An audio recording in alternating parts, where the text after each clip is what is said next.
본문의 말씀 마태복음 11장 28절에서 30절 말씀 중심에서 너희를 쉬게 하리라 라는 제목으로 함께 말씀을 통해 은혜 나누기를 원합니다. 지난주에는 엘리야 선지자가 이렇게 로덴나무 아래서 낙심하고 있는 그런 가운데 하나님이 천사를 보내셔 그러하여금 먹고 마시게 하고 힘을 얻어서 하나님께 더 아름답게 쓰임받는 그런 생애가 되었다는 것을 살펴보았습니다. 로덴나무 아래는 기도의 장소이고 하나님께 온전히 맡겨드리는 의탁의 장소이고 하나님이 재충전해 주시는 충만한 장소라고 하는 것을 우리는 생각하며 낙심하고 끝내는 장소가 아니라 새롭게 시작하는 장소여야 된다고 하는 것을 우리 함께 살펴본 그대로 모든 것이 끝나는 것처럼 절망 가운데 막다른 골목 같은 가운데 처한다 할지라도 하나님은 거기에서도 다시 시작하실 수 있는 전능하신 하나님이심을 기억하며 나는 끝장났구나라고 싶지만 하나님께 기도하고 하나님을 만나게 되고 그러게 됐을 때 우리에게 새로운 힘을 충전해 주시고 새롭게 도약하게 하신 우리 하나님을 우리는 의지하며 날마다 어려운 가운데서도 주님께 아뢰고 주님 앞에 나아가기를 늘 쉬지 않는 삶이 되어야 할 것입니다. 오늘은 본문의 말씀 마태복음 11장 28절 본문의 말씀을 이미 정해놓은 거 있습니다만은 말씀을 준비하면서 또 죄송해요. 또 우리 고인원순 집사님이 재정헌 신예배 때 출석 호명할 때 꼭 이 구절을 가지고 대답하던 것을 많이 났습니다. 그동안 참 이 구절의 28절 말씀을 즐겨 암송하시며 대답하셨는데 본문의 말씀을 이미 정해놓고 준비하는 가운데 많이 더욱이 생각이 났습니다.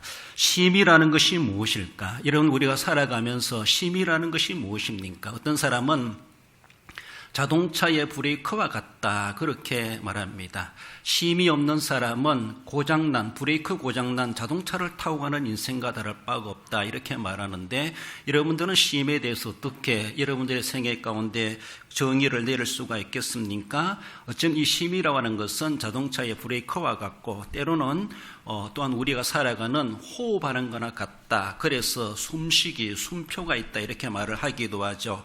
그래요, 브레이크가 있을 때 잠시 쉴 수가 있고 차를 세울 수가 있기도 합니다. 시동은 안 꺼진다 할지라도. 되는 것은 우리가 쉼이 있다고 하는 것은 참 행복하다. 쉼이 없이 살아가는 사람들이 무슨 행복이 있겠는가? 어쩌면은 이 쉼이 목적은 아니지만 그러나 행복의 조건 중에 하나다라고 말할 수가 있고 여유와 여가, 그렇죠. 레저라 그러죠. 여가를 즐기는 그런 삶, 이것이 바로 쉼이 있는 삶이 아니겠는가.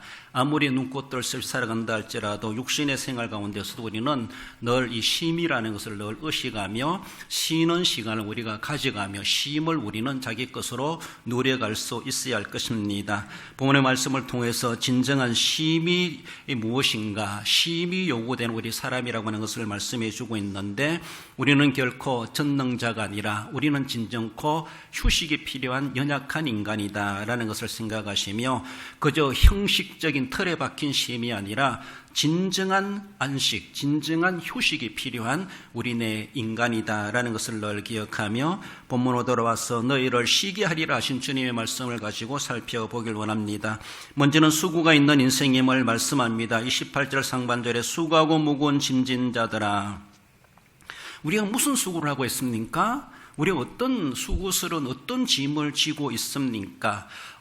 여러분들은 어떤 짐을 지고 있습니까? 여기서 무거운 짐에 의해서 수고가 많고 끊일 날이 없는 인생의 삶을 살아간다고 하는데 원론적으로 생각해 볼 때 우리를 수고하게 만들고 우리가 무거운 짐을 지고 있다 하면은 그 짐은 죄로 말미암아 시작된 짐이다라고 말할 수가 있습니다. 한마디로 죄짐을 지고 살아가는 모든 인생들이라고 하는 것을 성경은 분명히 말씀하십니다. 하나님의 말씀을 어겼던 아담하에게 하나님은 그들에게 수고를 명령하셨습니다. 창세기 3장 17절에 보면은 아담에게 너는 내 평생에 수고하여야 그 소산을 먹으리라.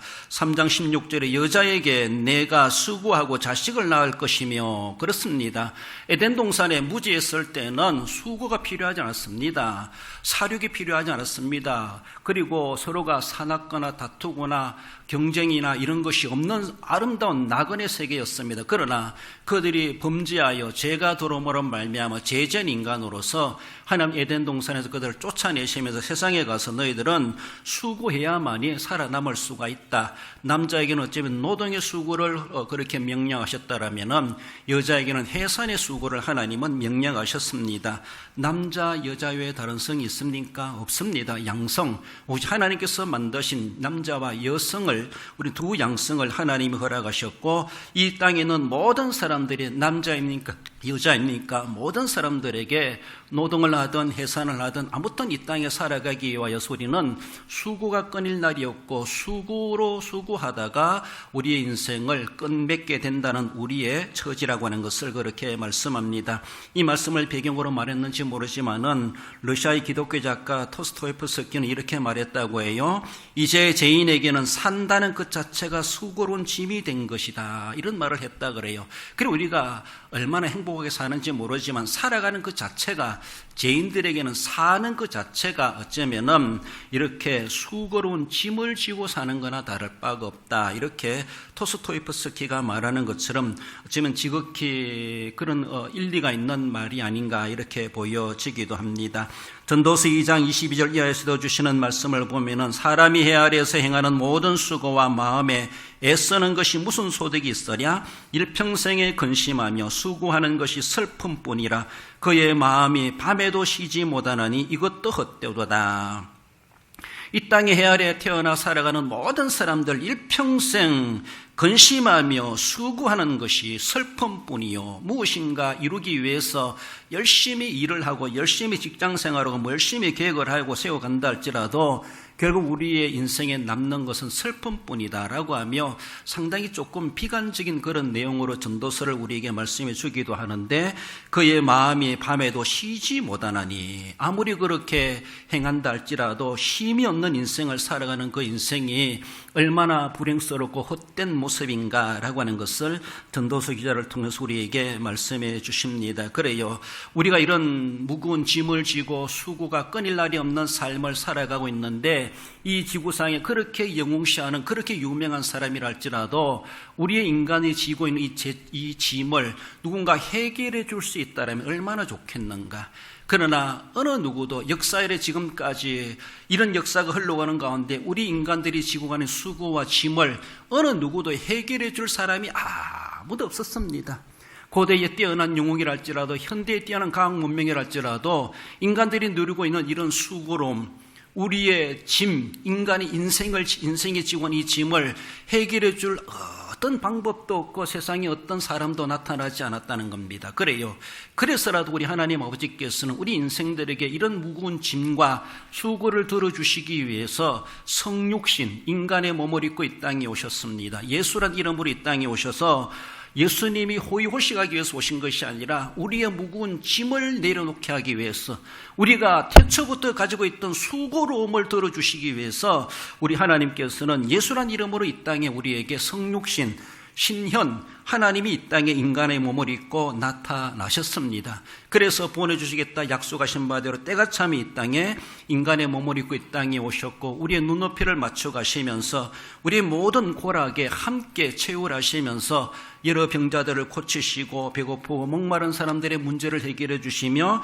돌보시다가 결국은 육신의 문제뿐만 아니라 영원한 문제, 죄의 문제, 근본적 수고와 짐이 되는 그 죄의 문제를 해결해 주시고자 십자가에 달려 구속의 제물이 되셨습니다. 그래요, 그러므로 그가 죽으심으로 말미암아 우리 모든 죄가 다 탕감하게 되었고, 불합리한 법조문으로서 그렇게 쓴 그 불법 정서를 하나님께서는, 예수님께서는 십자가로 도말하셨다라고 골로새서에서 그렇게 말씀해 주십니다. 그러므로 예수님께서 우리의 모든 죄를 지고 대속의 제물이 되셔서 십자가에 달려 돌아가심으로 내가 다 이루었다, 우리 주님이 선언하신 것처럼 그를 믿음으로 말미암아 내 모든 근본적인 죄의 짐이 다 내려지게 되고 우리는 이렇게 수고로움에 대한 문제가 해결되는 길을 우리에게 허락해 주셨습니다. 그가 부활하심으로 진정코 그 구원의 원리가 완성되었다는 것을 우리에게 말씀하시고 우리에게도 부활의 소망을 주시고 있습니다.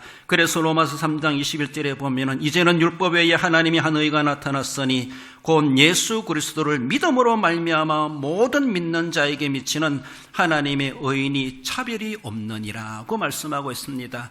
당대 유대인이나 이방인이나 헬라인이나 야만이나 누구랄지라도 어느 나라 어느 종족이랄지라도 동일하게 예수 그리스도를 마음속에 영접하여 믿으면은 그 모든 의가 그 본인에게 증가되어서 하나님이 의롭다 여겨주시는 하나님의 자녀가 될 뿐만 아니라 그 나라를 유업으로 받을 수 있는 차별 없는 하나님의 구원의 은혜를 입게 될 것을 우리에게 그렇게 약속해 주십니다. 그래요, 우리는 수고로움이 있고 짐을 지고 살아가는 인생인데 그 어느 누구도 내 짐도 내 스스로 해결할 수 없습니다. 세상에 뛰어난 어떠한 과학 문명도 우리 인생의 문제를 해결해 줄 수 없습니다.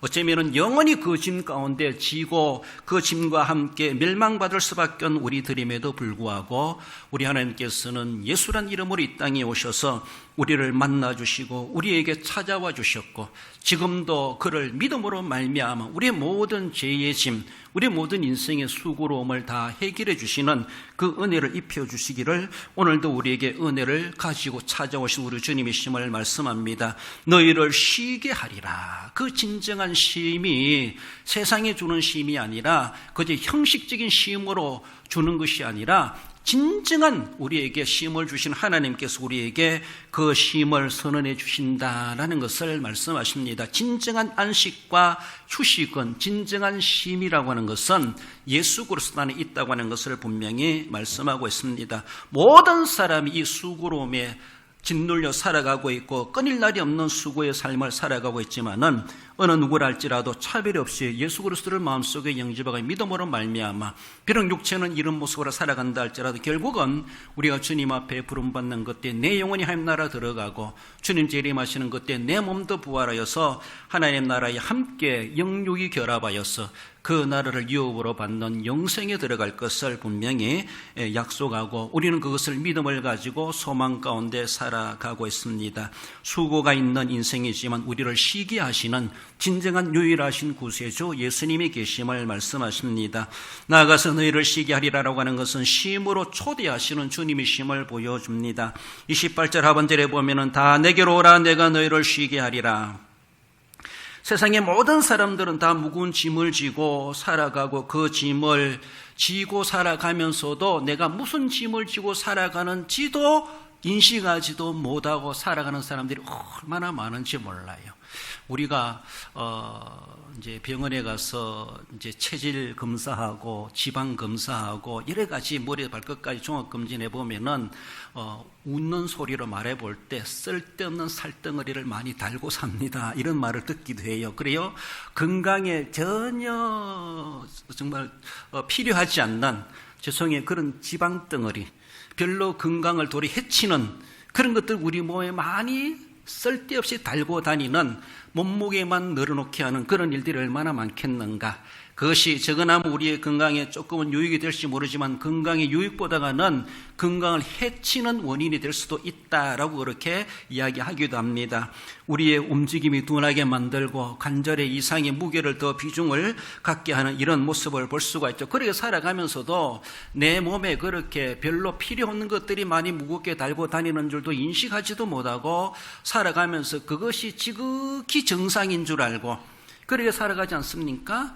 결국은 나중에 큰일을 닥치고 보면 그것을 미리 해결하지 못한 그것이 하나의 원인이 되기도 한다라는 것을 우리가 그렇게 들어보기도 합니다. 얼마나 미련스러운 삶을 살아가는지 몰라요. 우리가 그런 수고하고 무거운 짐을 지고 살아가면서도 내가 무슨 짐을 지고 살아가는지, 내가 무슨 수고를 하는지 원래 그런 것이지 이렇게만 인정하고 거기에 너무나 익숙한 나머지, 거기에 너무나 숙달된 나머지 그것이 정상인 줄 알고 그렇게 아무런 감각도 없이 거기에 대해서 뭔가 해결해 보려고 하는 그런 생각도 하지도 않고 그런 마음도 같지도 못하고 우리는 그렇게 대수롭지 않게 살아가는 것이 얼마나 많겠는가. 그래요. 우리의 육신의 건강도 그러한 일이 있는가 하면은 우리의 영적인 삶 하나님이 보실 때도 마찬가지라는 것입니다. 무거운 죄짐을 지고 그렇게 낑낑대며 살아가면서도 그것이 자신의 영혼을 죽이고 내 인생을 망가지게 만들고 우리의 미래가 이렇게 확실하게 보장되지 않는 인생이 되고 있다는 것도, 그리고 내 가는 길이 어쩌면 멸망의 구렁텅이가 다가오고 있다는 것도 알지도 못하고 그저 그릇이 많은 사람들이 그렇게 가고 있으니까, 그것이 보편화되다 보니까 다 그런데 라고 하면서 대수롭지 않게 여겨버린다는 것이죠. 나중에 큰 코 닥치고 나면은 돌이킬 수 없는, 회복할 수 없는 그런 시점도 다가올 수 있다는 것도 깨닫지를 못하고 살아가는 사람들. 그래요. 뭔가 쉼이 필요하기도 한데도 쉼의 필요성을 느끼지도 못하고 지금은 눈꽃 뜰 수 없습니다. 밥 먹을 시간도 없습니다. 잠잘 시간도 없습니다. 어쩔 수 없습니다. 어쩔 수 없다라고 하는 것이 결국 어쩔 수 없는 일을 당할 수밖에 없다는 것을 우리는 생각해 볼 수가 있습니다. 우리의 건강이나 생명이나 영생을 이어받는 영적인 육신적인 문제를 우리는 오늘도 안고 살아가고 있습니다. 그 아는 것이 병이 될 수도 있겠지만 알고 우리는 그것에 대해서 대비를 세워가야 할 것이죠. 거기에 대해서 분명히 우리는 해결의 방법이 있다는 것을 우리는 생각하며, 육신의 문제도 그러하건대 영적인 문제를 해결해 주시고자 우리 하나님께서는 내게로 오라 지금도 부르시는 우리 주님이십니다. 쉼이 필요한 우리들에게, 쓸데없는 악한 지방지를 많이 달고 다니는 우리들에게 우리 하나님께서는 오늘도 우리를 부르시고 계셔서 그에게 오는 자에게 내가 다 해결해 주마, 완벽한 건강으로 회복시켜 주마라고 하며 이런 희소식을 우리에게 전해주고 있음이, 이것이 복음이 아니고 무엇이겠습니까? 이 희소식은 이 문제를 해결해 주시는 구세주가 우리에게 임하셨고 그 구세주께서 우리를 거리로 오라고 부르고 계시다라는 것입니다. 우리가 즐겨 부르는 찬송가 528장에 보면은 예수가 우리를 부르는 소리 그 음성 부드러워 문 앞에 나와서 사면을 보며 우리를 기다리네. 오라 오라 방황치 말고 오라, 죄 있는 자들아 이리로 오라, 주 예수 앞에 오라. 지금도 우리 주님은 오라고 부르고 계십니다.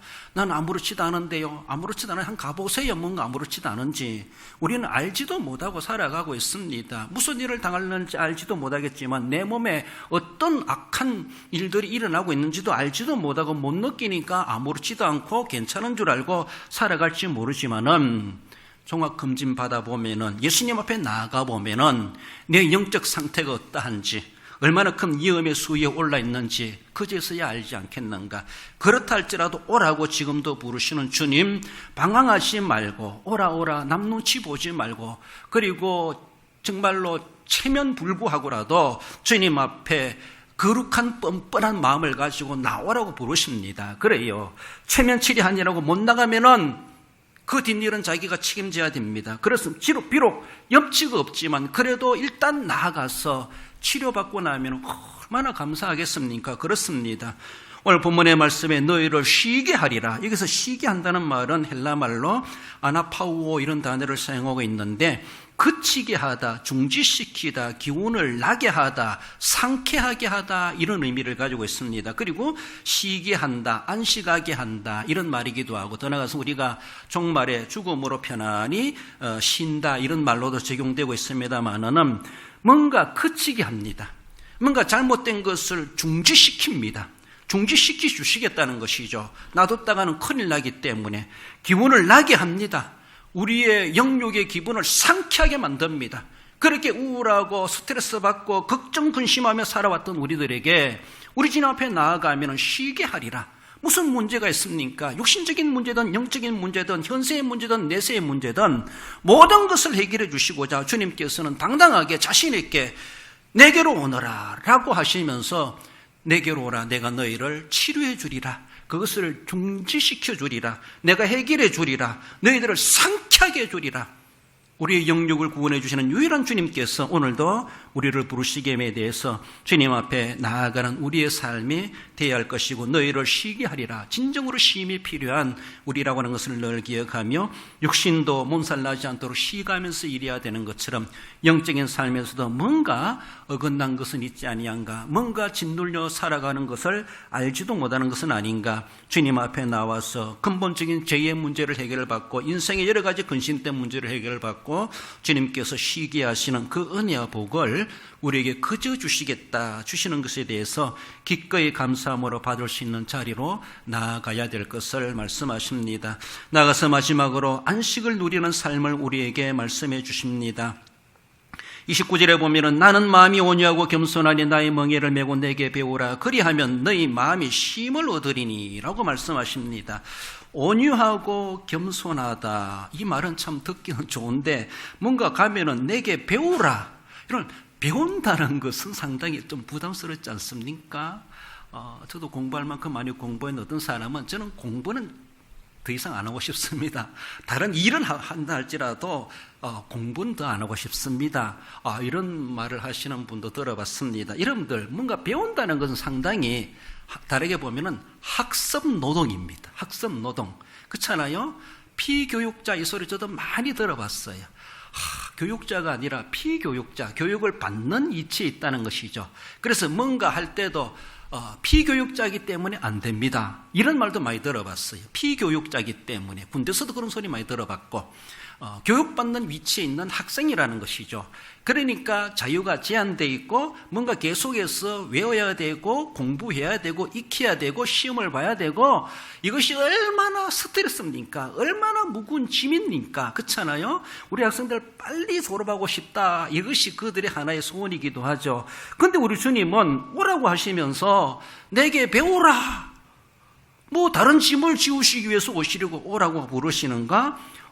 우리 주님께서 우리에게 그것이 진짜 짐이 된다라면, 배우는 것이 세상적인 관점에서 바라볼 때 노동학습이 된다고 하는 것처럼 그런 짐이 된다라면 주님 앞에 가본들 무슨 평안함이 있겠는가, 이런 반문을 할 수도 있습니다. 그래요.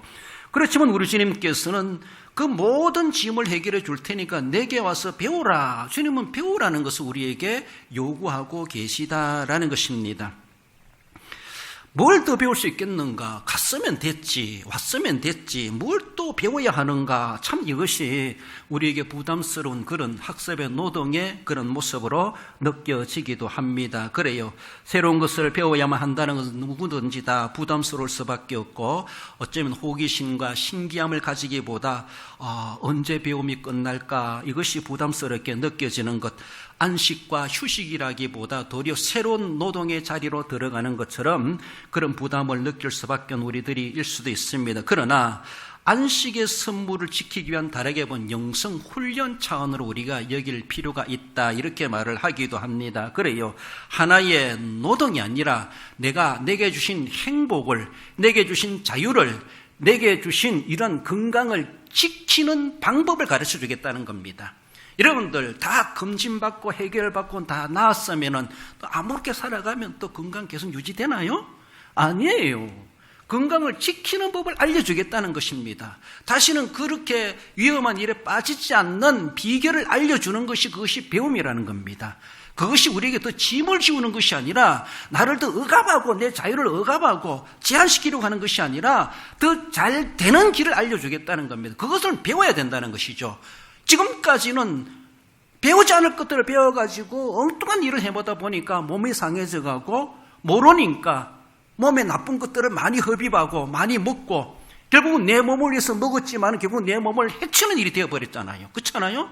잘못 알고 잘못 배워왔습니다. 그러니까 우리 주님께서는 내게 와서 배우라고 하는 것은 행복을 지키는 비결이 무엇인가, 너의 자유를 지키는 것이 비결이 무엇인가, 어떻게 해야 자유를 지킬 것인가, 너의 건강을 어떻게 해야 건강을 지킬 것인가.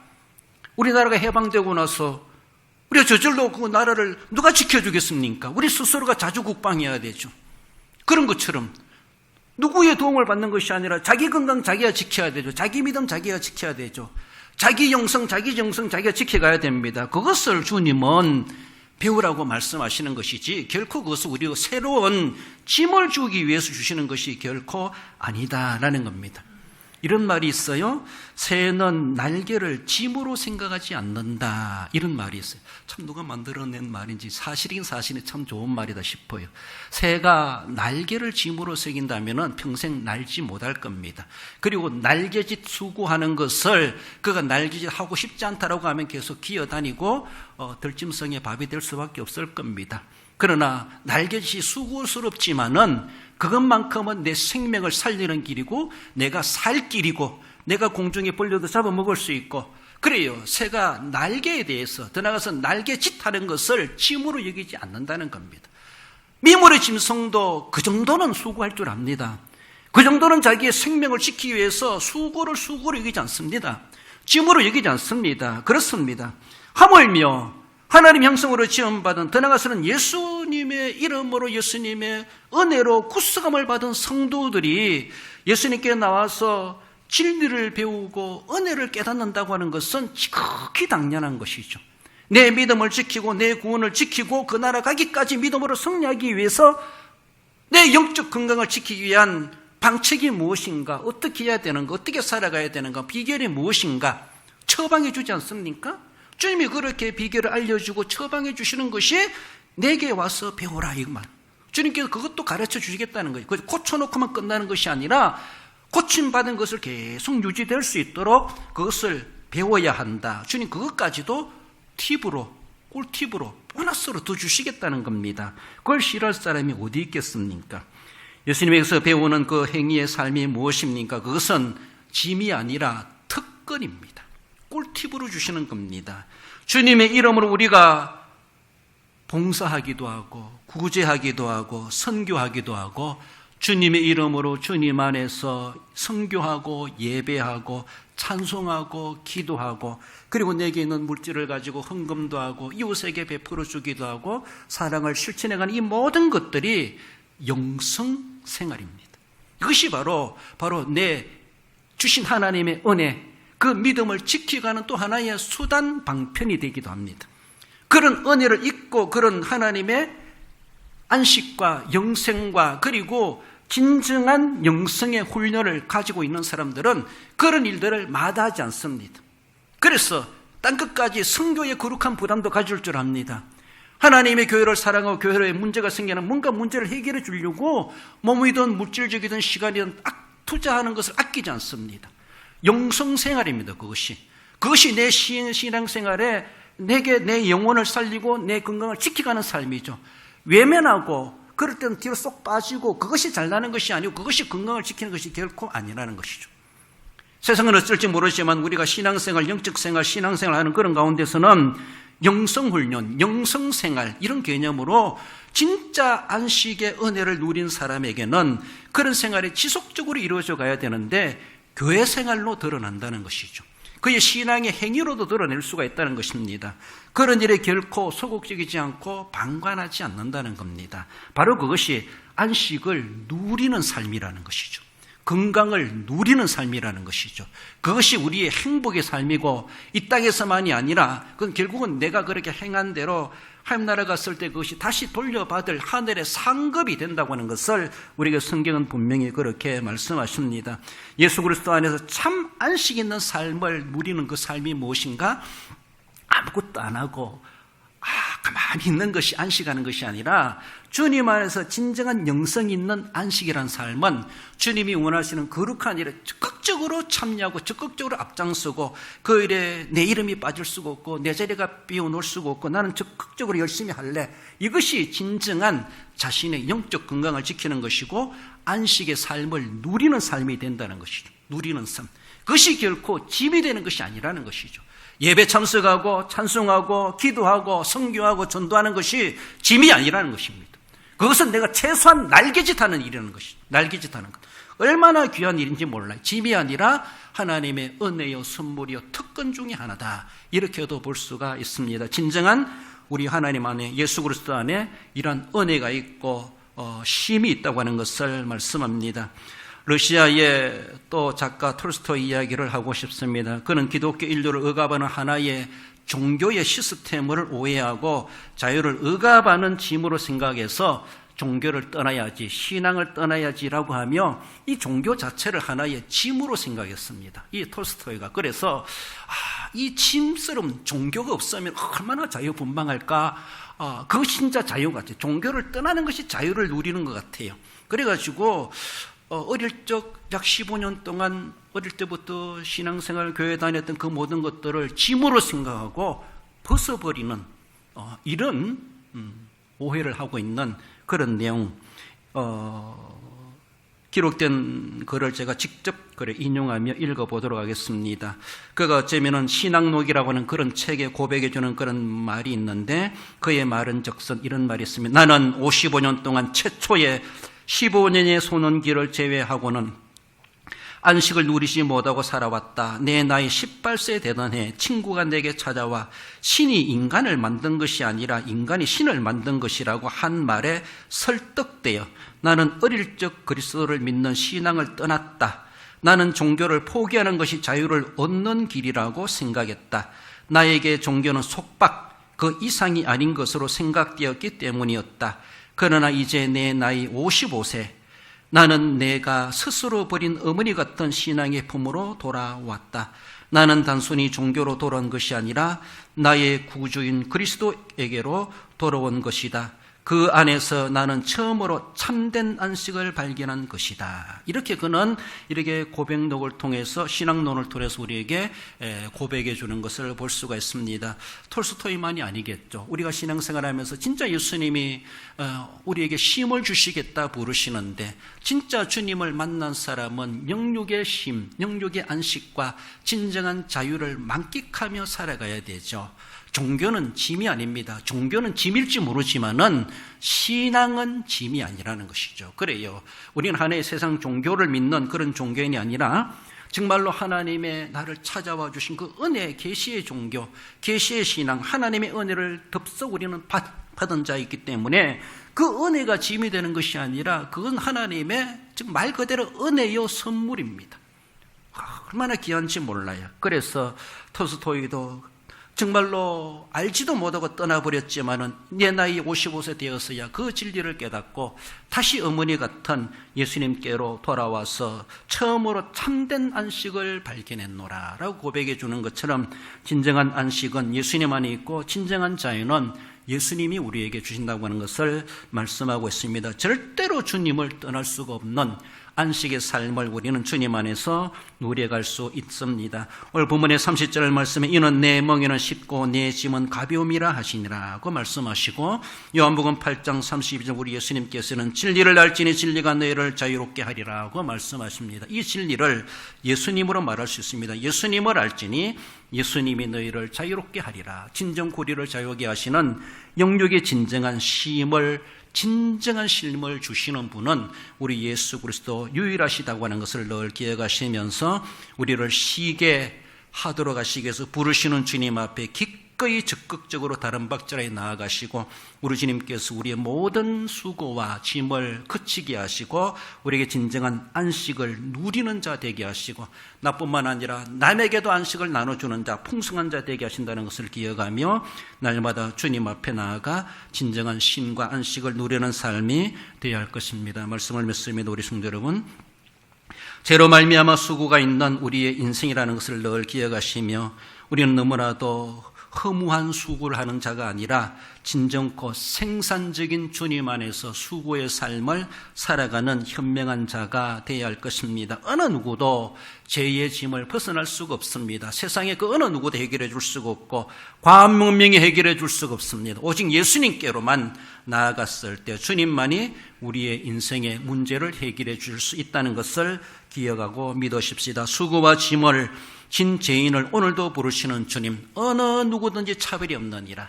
남녀노소 신분 지위고를 막론하고 오는 자에게 주님은 진정한 쉼을 주시겠다라고, 누구든지 나오라고, 누구든지 오라고 주님의 부르시면 주님 앞에 나아가야 할 것입니다. 예수님께로 와서 진정한 삶을, 형식적인 삶, 그런 이론적인 삶이 아니라 진짜 우리에게 영과 육을 쉬게 하시는 진정한 안식의 주권자이신 우리 주님께 나와서 참 쉼을 누리는 그런 복의 삶을 살아가야 할 것입니다.